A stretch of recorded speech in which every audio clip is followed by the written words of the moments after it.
Yo, what's going on YouTube? It's your boy Alex Thomas here, back with another video for you guys. Today, I'm giving you guys my review and my thoughts on Scream 4, as what like people like to call it, Squirform.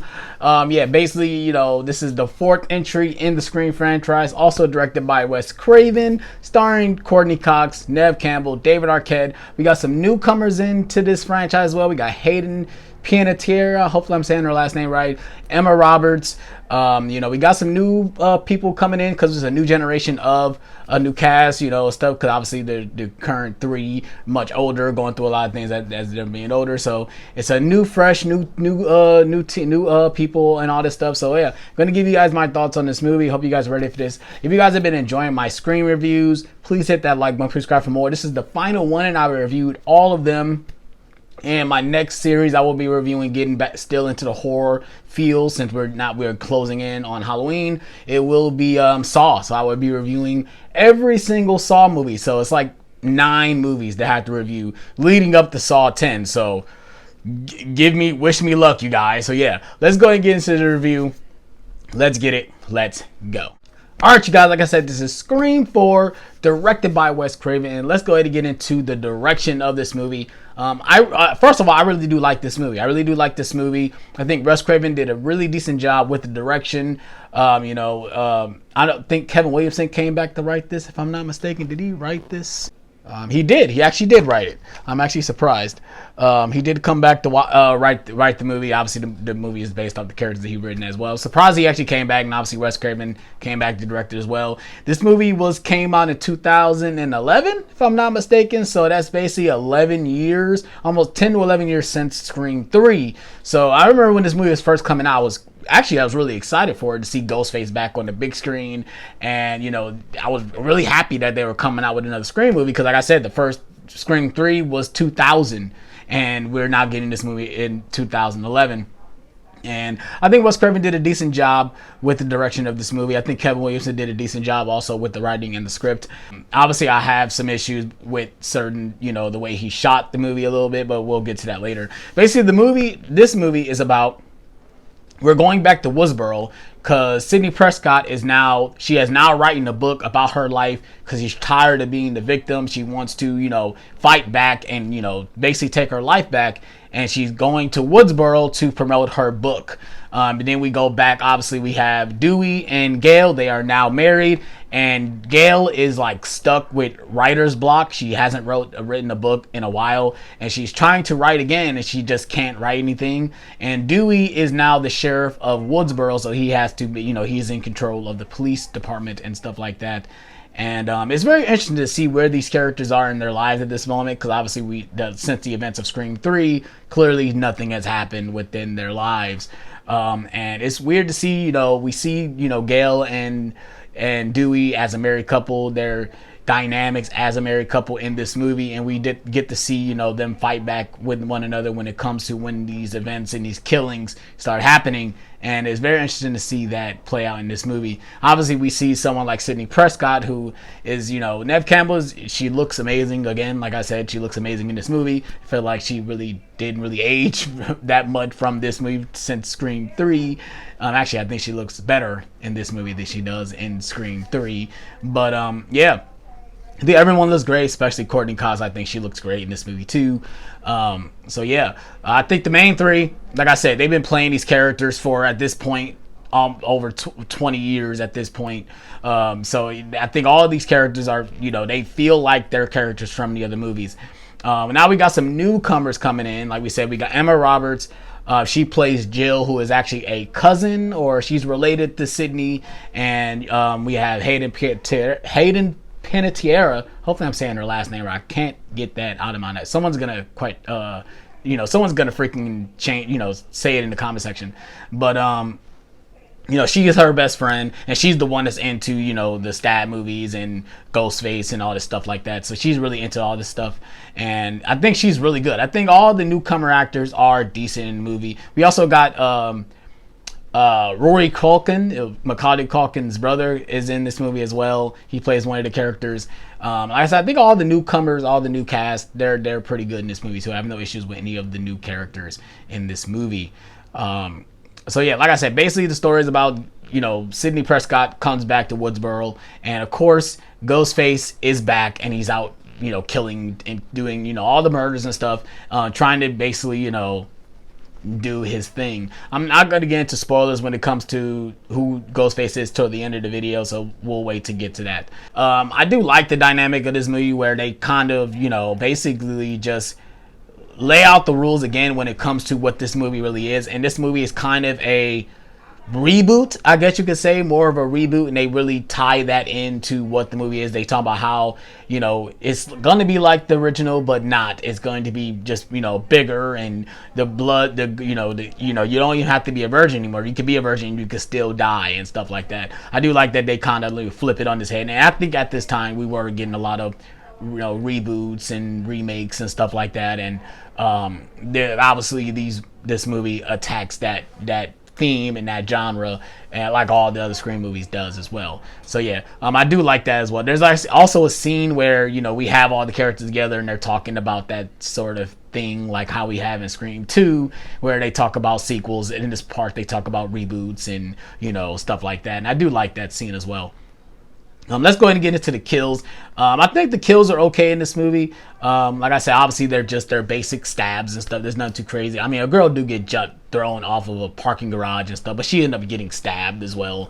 I think the best kill in this movie is the other friend, the third friend. I can't even remember her name is, but she gets mutilated in her bedroom, and it's pretty good. It's a pretty good kill. You literally see her guts hanging out in the bed. It's a really good kill. I do love the way this movie opens. I'm gonna go get into more spoilery stuff. The way the movie opens is the movie opens with the movie within a movie within a movie. So we basically have all these cameos show up. We have we have all these different cameos showing up at the beginning, and they're all killing each other basically. But it's stab 7, and then you have another 2 people in the movie, and then they Ghostface comes out and kill them, and then boom, it's another stab movie. It's oh my god, what the hell is going on here? And then we finally catch up with actually the people that are watching stab.